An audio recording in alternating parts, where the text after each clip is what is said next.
Chers amis résistants, bonjour. En ce 6 août, je ne vais pas vous parler de celui qui pisse le plus loin. Je pense d'ailleurs que les premiers seront les derniers, comme quelqu'un l'a dit avant moi, et que l'homme n'est pas fait que pour la compétition, la concurrence, la domination et le vedettariat. Je vais vous parler d'écologie, bien sûr, de science, et oui, de mythes et de la mort. Tout cela se tient. Qu'est-ce que l'écologie? L'écologie est d'abord une science, au départ. La science du milieu. Et c'est devenu une éthique, une politique. Et les écologies se sont fait connaître pour toutes sortes de combats. Et il y a dans l'écologie, comme il y avait dans le socialisme au XIXe siècle, beaucoup d'écoles de pensée. Au XIXe siècle, la pensée socialiste a été féconde. Et il en est sorti le marxisme, le bakunisme, etc., le guédisme, le jaurésisme, et c'était des pensées différentes les unes des autres, parfois en opposition violente, mais finalement fructueuse. La diversité, c'est toujours une chose heureuse, pensez-y. Donc l'écologie a plusieurs versants, a plusieurs pensées. Beaucoup d'écologistes se sont fondés sur la peur. Et d'ailleurs, un des penseurs de l'écologie, un Allemand, Hans Jonas, a écrit tout un livre qui s'appelle L'heuristique de la peur. Il pense que la peur, c'est ce qui permet à l'homme de veiller à sa sécurité d'abord, à celle de ceux qu'il aime, à sa planète et à son espèce. La peur est donc féconde. Et on a vu des écologistes développer cette peur qui parfois a confiné à la phobie, notamment avec le problème du nucléaire. Et je vous en parle très rarement parce que ma démarche est différente. Je ne fonde pas mon écologie sur la peur, je fonde mon écologie sur l'amour. L'amour de la vie, l'amour du vivant, l'amour de la faune, de la flore, des milieux naturels, des animaux, de l'arbre et des humains. Le fondement de mon éthique écologiste et de l'éthique biocentriste, c'est pas la peur, c'est l'amour, l'amour du vivant. Alors la peur, oui, la phobie, notamment, ça a confiné à la phobie, du nucléaire. Le nucléaire fait peur parce que, historiquement, il est lié à des découvertes qui à la fois sont fondamentales au niveau énergétique et extrêmement redoutables. Les premiers physiciens du XXe siècle qui ont travaillé sur le nucléaire, je pense notamment à Marie Curie, à son mari, Joliot-Curie, elle est morte de quoi, Marie Curie? Elle est morte de l'atome. Elle est morte d'anémie aplasique, c'est-à-dire qu'elle avait été irradiée et les cellules érythropoïétiques de sa moelle avaient été détruites, tout simplement. Donc le nucléaire, c'est dangereux. Et le nucléaire, c'est quoi? C'est aussi la guerre, c'est la bombe, c'est Hiroshima, c'est Nagasaki. Donc le nucléaire, sans le soufre, si je puis dire, bien que ça n'a aucun rapport avec le soufre, mais c'est quelque chose qui inquiète. Alors je dirais pour ma part que la phobie, on en est tous atteints. Je suis comme vous, mes amis, je suis phobique. Qui n'a pas sa phobie? Phobie des situations, phobie des objets, phobie des choses, phobie, etc. Nous sommes tous phobiques. Le problème, c'est qu'il faut avoir conscience de sa phobie pour en sourire parfois et pour la dépasser, parce que ça ne mène à rien. La peur ne mène à rien. Oui, le nucléaire, c'est dangereux. Mais l'électricité, c'est dangereux. Un marteau, c'est dangereux. Avec un marteau, vous pouvez enfoncer un clou, mais vous pouvez aussi fracasser le crâne de quelqu'un. Donc un marteau peut être dangereux. Et le nucléaire n'est ni plus ni moins dangereux qu'un marteau. Tout dépend de l'usage que l'on en fait. Tout dépend de l'usage que l'on en fait.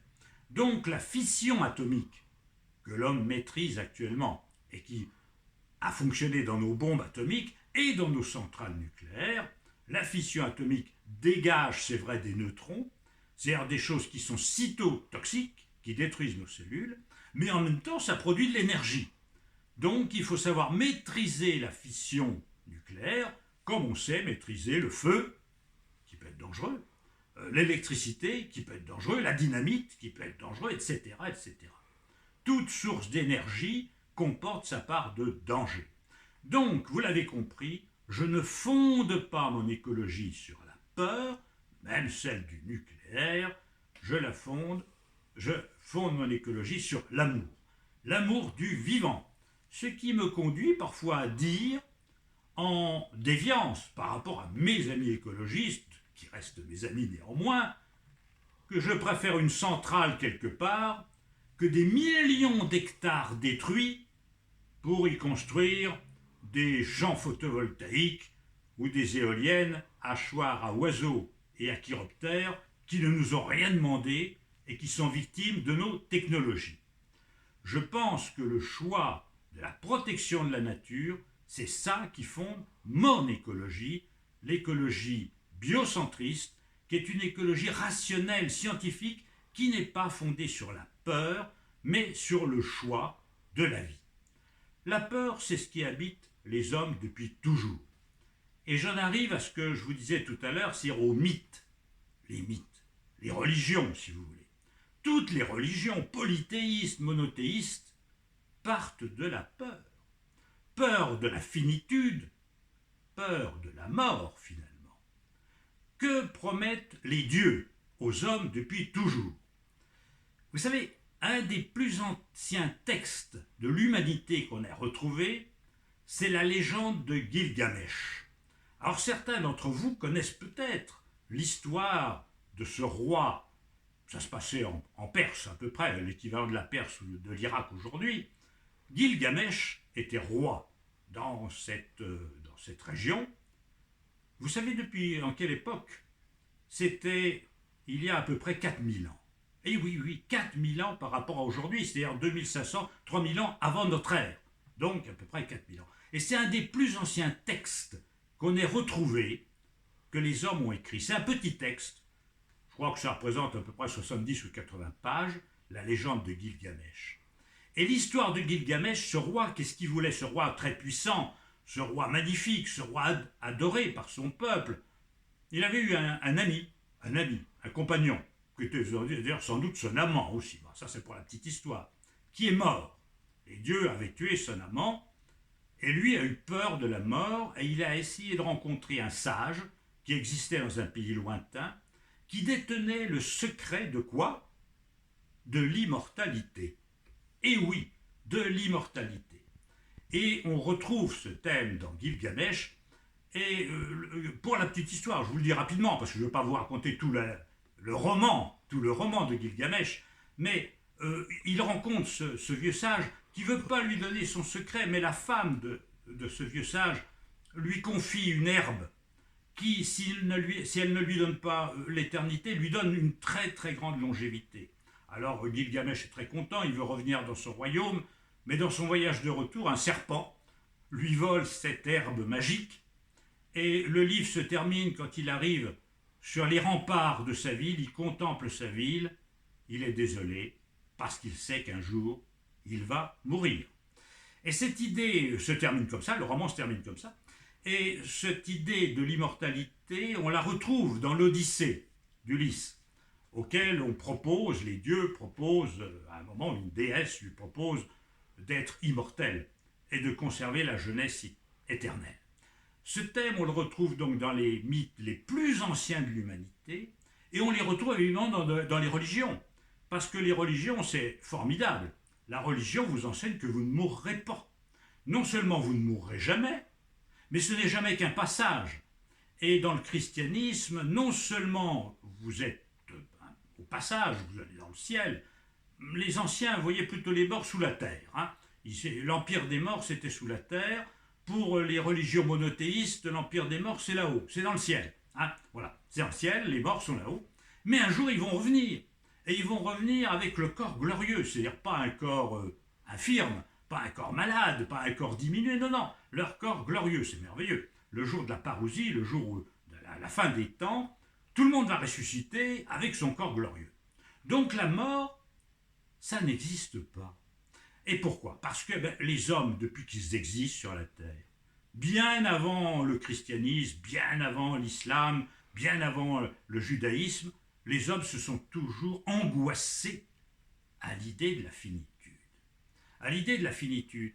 Et quant à notre époque, j'entends des débats autour de ce qu'on appelle le transhumanisme. Vous savez ce que c'est? C'est-à-dire que certains penseurs, scientifiques, chercheurs, pensent que demain, la biologie, la médecine guériront toutes les maladies. Et d'abord, cette maladie première, qui est le vieillissement. C'est possible, c'est possible. Mais finalement, c'est quoi? C'est une vieille promesse de l'humanité, ça. C'est pas nouveau. Le transhumanisme, certains croient que c'est actuel, c'est moderne, c'est lié à la technologie, à la science actuelle. Mais pas du tout. Tous les hommes, depuis toujours, sont transhumanistes. Tous ont voulu dépasser leurs conditions de finitude.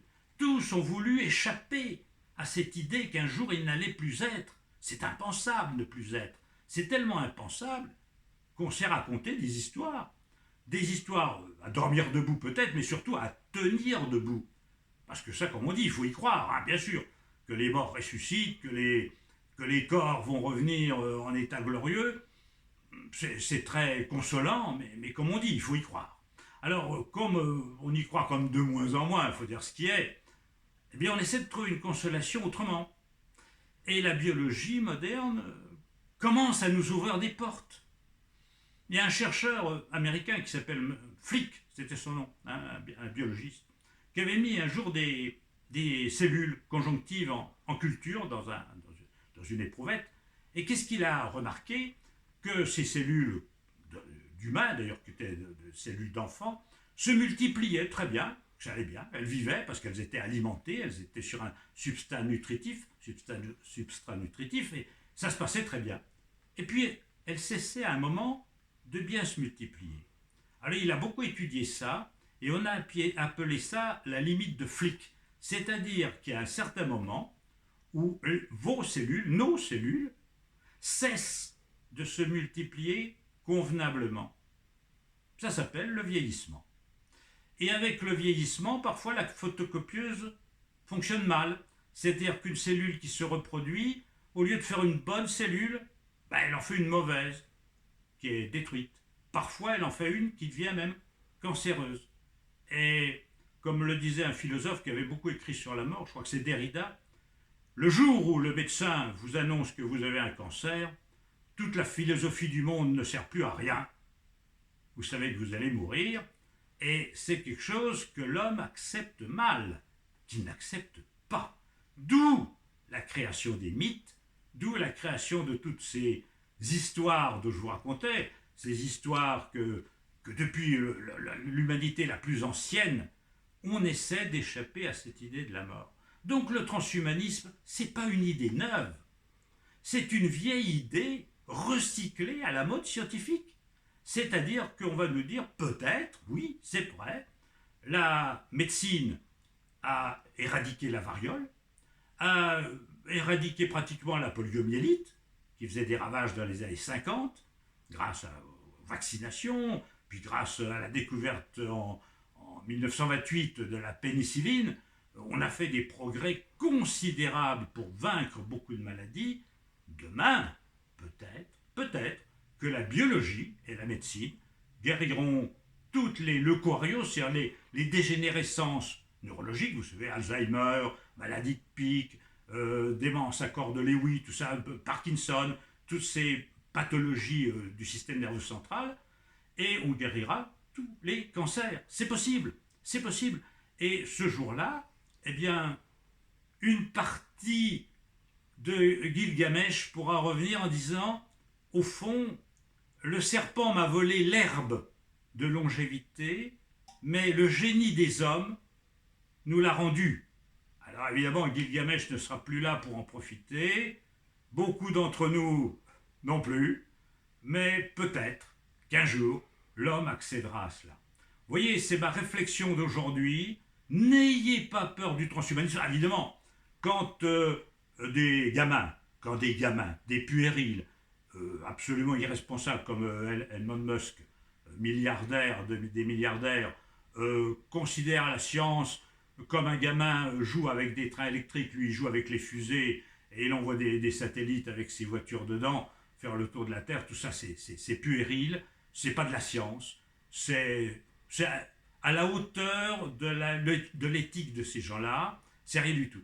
Moi, je ne pense pas, quand je pense à la science, c'est la vraie science. C'est celle qui fait reculer la souffrance et la mort. C'est pas celle qui invente des gadgets ridicules pour permettre à des milliardaires à faire joujou avec ces gadgets. Ça, c'est absolument dérisoire et parfois un peu dangereux, même pour la planète. C'est même dangereux.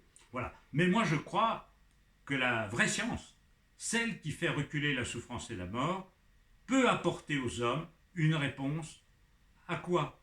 Eh bien, à l'angoisse, à la phobie. Et vous voyez, la boucle est bouclée, je reviens à mon introduction. Nous sommes tous phobiques, mais derrière toute phobie, derrière la peur du noir d'un enfant de 4 ans, qui a peur parce qu'il a peur qu'il y a sous son lit quelque chose qui se cache, ou il a peur d'une pièce noire, tout ça. Si on étudie bien la psychologie humaine, derrière toute peur, c'est la peur de la mort qu'il y a. Si vous avez peur d'échouer un examen, c'est que vous avez peur en fait d'être rejeté par la collectivité des hommes, et si vous êtes rejeté par la collectivité des hommes, vous encourez, l'homme primitif qui était rejeté par sa tribu, il encourait la mort. Et finalement, derrière toute peur, il n'y a qu'une seule peur, c'est la peur de la mort. Voilà. Eh bien, sur ces réflexions, mes amis, je vous dis à un autre moment pour que nous essayions de penser le monde, le penser P-E-N-S-E-R, réfléchir sur le monde, et parfois le penser au sens de le soigner, d'essayer de voir comment on peut faire que l'homme soit moins malheureux et que la terre se porte aussi mal. À bientôt, amis résistants.